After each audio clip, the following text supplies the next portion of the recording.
I played Star Wars The Old Republic to see if it was worth playing in 2024. Is it worth trying? Should you come back to it? Should you even bother? Here is what I found out. Instead of whining, do something about it. So uncivilized.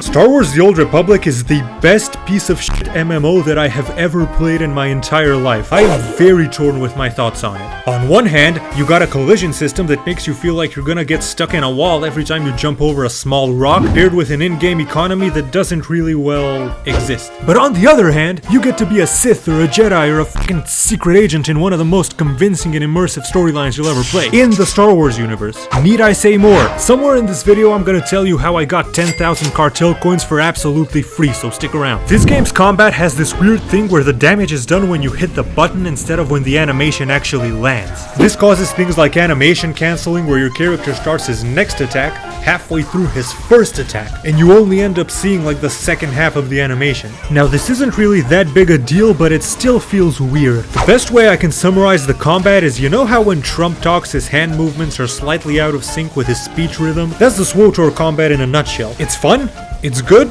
but it always feels a little off. Speaking of Trump, this game's economy, if you can call it that, is so royally f***ed that the credit cap, which has been raised tons of times by the way, is not considered to be a lot of money. How could this happen, you wonder, while your numerous anime waifus bring you Mountain Dew in your mom's attic? Well, basically this game's cheap. Real cheap. It's free to play, you don't pay for expansions, and if you sub once, you get access to all the expansions that were out up until that point permanently. And after your sub time's out, you permanently become a preferred player. As a preferred player, you keep a lot of the sub benefits for free. But Bebop Senpai, how do they keep this game running?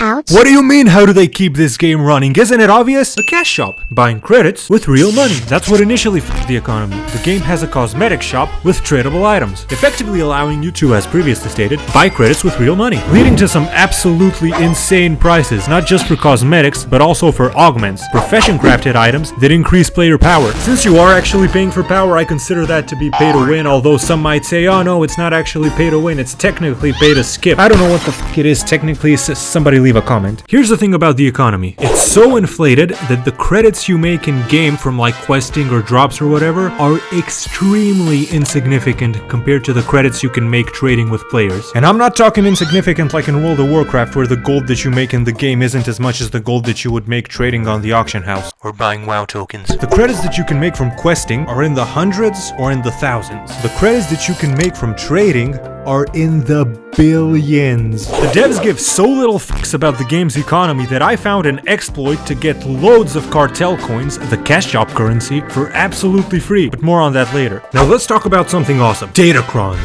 Datacrons are basically these little items that are hidden all over the map, and they slightly increase player power for each one that you find. Some of them you can find solo, some of them you need groups, and some of them have you solve unique long puzzles which are really fun. Finding these things is really awesome. It's a great experience and I love it. I don't know anybody in the game who doesn't like this. But sadly, because of the game's glitchy movement system, you end up losing a lot of your datacrons to like being stuck in a wall, falling through the ground or shit like that. But despite these flaws, datacrons are still an awesome feature in this game. I feel like this game's storylines have been talked about way too much, so here are the key points. Story good. Story best in all MMO. Story one of best in RPG in general. Story free. Play story. I gotta rant about some real quick. For a game with such emphasis on RP, vanity items are pretty fucking meaningless. All the meaningful items are in the cash shop, making them, surprise surprise, meaningless. Bebop, what do you mean they're meaningless? What are you talking about? Well, for example, in the storyline you end up fighting certain Sith Lords. Now let's say when you fight said spoiler-free Sith Lord, he has a 5% chance to drop his lightsaber in a hypothetical 10-man version of the fight. So when you see someone has it, you go, wow, that guy has the lightsaber of.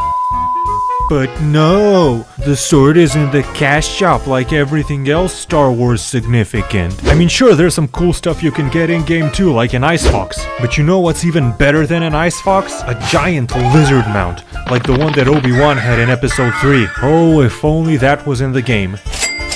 The endgame is pretty good. PvE is fun at higher difficulty levels, though the mechanics tend to be a bit repetitive and they don't hold up well compared to other MMOs. You're gonna see bosses have like the same abilities where they knock back the tank or turn you to stone, and you're gonna see the same shit kind of repeating itself all over and over again throughout the game. It doesn't happen way too often, and there are mechanics interesting enough to keep you engaged in the fights. All the instances from all the expansions, including the items that they drop, are all scaled up to the current max level. So everything is relevant all the time, and that's pretty awesome. When you play dungeons in this game, some of them are so old that everybody knows them too well. You might feel a little bit left out as a clueless new player, but it doesn't take too long to get the hang of it.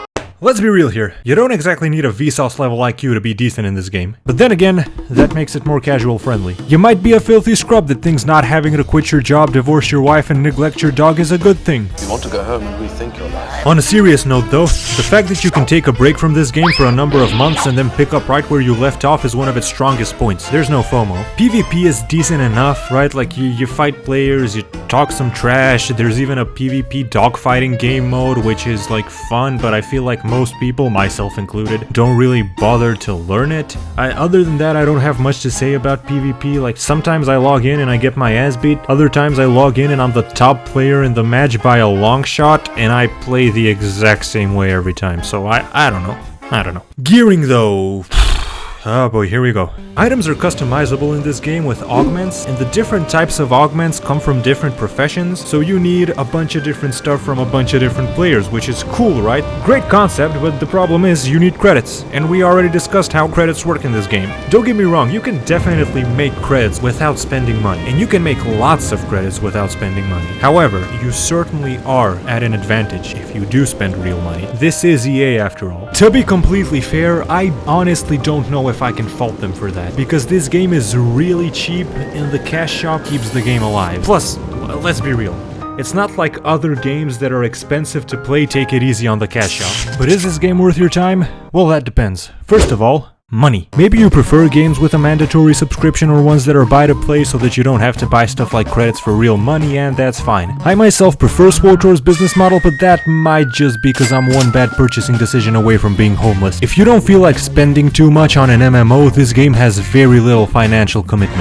Although to get the proper enjoyment out of it, I still think you need to subscribe at least once and get the preferred status. Second, if you're a big Star Wars fan, this game's flaws will go over your head most of the time. However, if you're looking for a great raiding experience and other things more typical of an MMO, other games do this much better. Right, if you want to raid, if you want to do some challenging, engaging boss fights, you want to get some satisfying loot, you're probably better off playing something like Final Fantasy XIV, or maybe even Path of Exile if you don't want to strictly play an MMO. Now, before somebody says, oh, it's unfair to compare the games, they're very different games, it is 100% fair to compare these games, because all of these games are competing for your time, and that is the purpose of this video. Controversial take incoming! The single best thing about this game is that it's Star Wars. If it wasn't Star Wars, if it was some original universe game and it was a game like this, I don't think many people would be playing it. And if the cash shop is what's turning you off from the game, I discovered a way to get huge amounts of the cash shop currency for free. I go over how to do that in this 2-minute video. Go learn how to do this before they've nerfed it. You have been warned.